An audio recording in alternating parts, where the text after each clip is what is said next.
What images come up in your mind when somebody says the term cowboy coffee?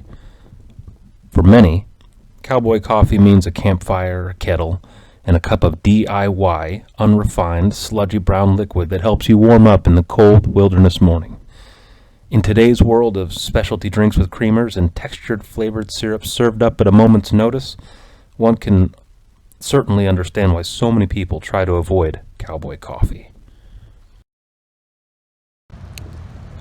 Cowboy coffee may tend to get a bad rap, but there's no reason that you can't enjoy a great tasting cup of coffee while camping. In fact, there's quite a few people who really enjoy cowboy coffee.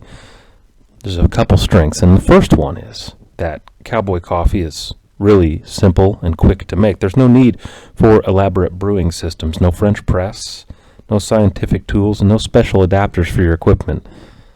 It takes advantage of a process known as decoction by intermingling the coffee with the water.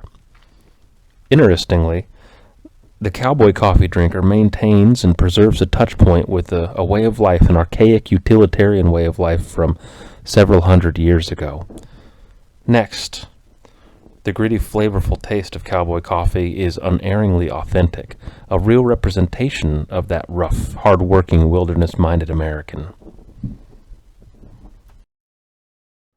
So what will you need? First thing is, for every 8 ounces, every cup of coffee that you plan to make, you're going to need about 2 tablespoons of ground coffee. Normally, you'll use 3/4 to 1 cup of coffee grinds, but this depends on your altitude as well. At higher altitude, the boiling temperature goes down. So you may want to add more coffee grounds, although always stick with no more than 1-to-4 ratio coffee to water. That way you can compensate.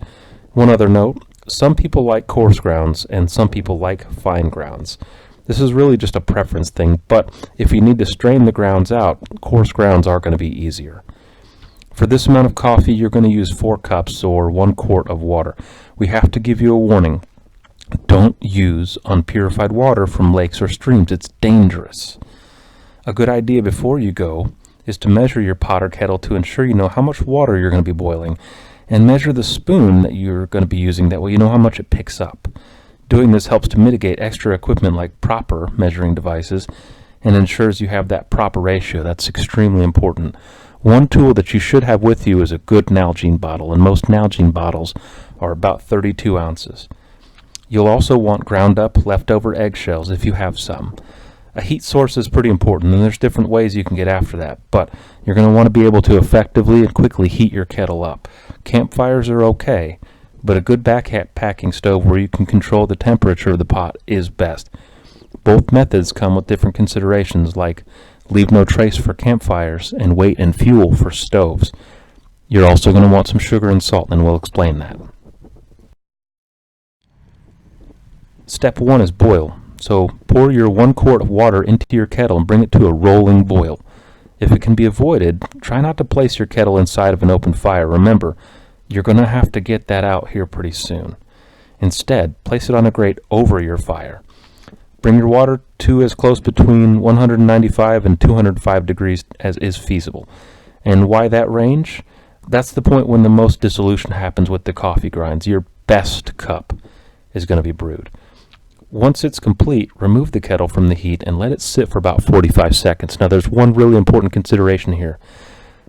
Don't ever add coffee to boiling water. It's a huge mistake, and it gives cowboy coffee its bitter taste. It's still drinkable, but it's not very good. Step 2 is add the coffee. Again, 2 tablespoons for every 8 ounces that you plan to make. Stir, and then let the mixture sit for about 2 minutes. Repeat the stir and 2-minute break one more time. Step 3 is your add-ons. After about 4 minutes, break up the eggshells and sprinkle them into your coffee grounds, lightly mixing the eggshells. That way they're just not sitting on top. The albumin residue from the eggshells is coagulative and will help you hold your grounds together, keeping them out of your cup.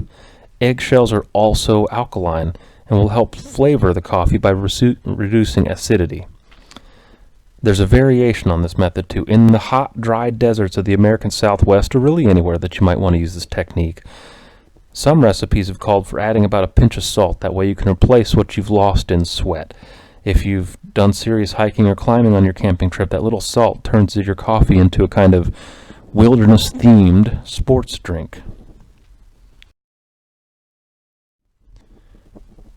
Step 4 is enjoy. You have the option to boil the coffee again if you like. I wouldn't recommend it. Once your water has begun to boil, immediately remove it from the heat source. And here's a real important point. Use some gloves if you have some. Don't get a burn on your hand. Now, you're simply going to want to wait for about 5 minutes for the grounds to steep and hopefully sink to the bottom of the pot. Once complete, if your grounds don't settle, drizzle some cold water on the top, maybe through the spout if possible. That should help them go down to the bottom. You can also use the hand flicking technique, and that means that you add some cold water to the palm of your hand and flick it into the water. Slowly pour the coffee. That way the grounds stay at the bottom. Quick movements here are going to ensure that you have a gritty cup, so slow is smooth. One additional point. Coffee tastes best after it's fresh brewed. Coffee that sits in a pot will become over-extracted and bitter. A good idea is to set up whatever you're drinking into a thermal carafe in order to keep it warm and separate from the grounds if possible. You can come back to that coffee and it's not going to be bitter when you're ready for it.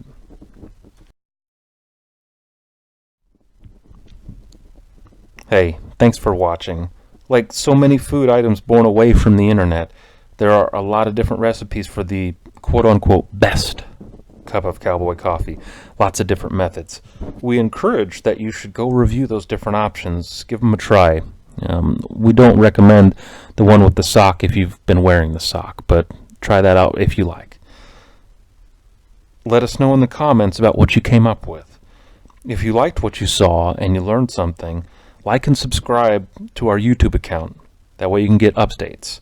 And follow us on Twitter at WTRLS1. Till next time.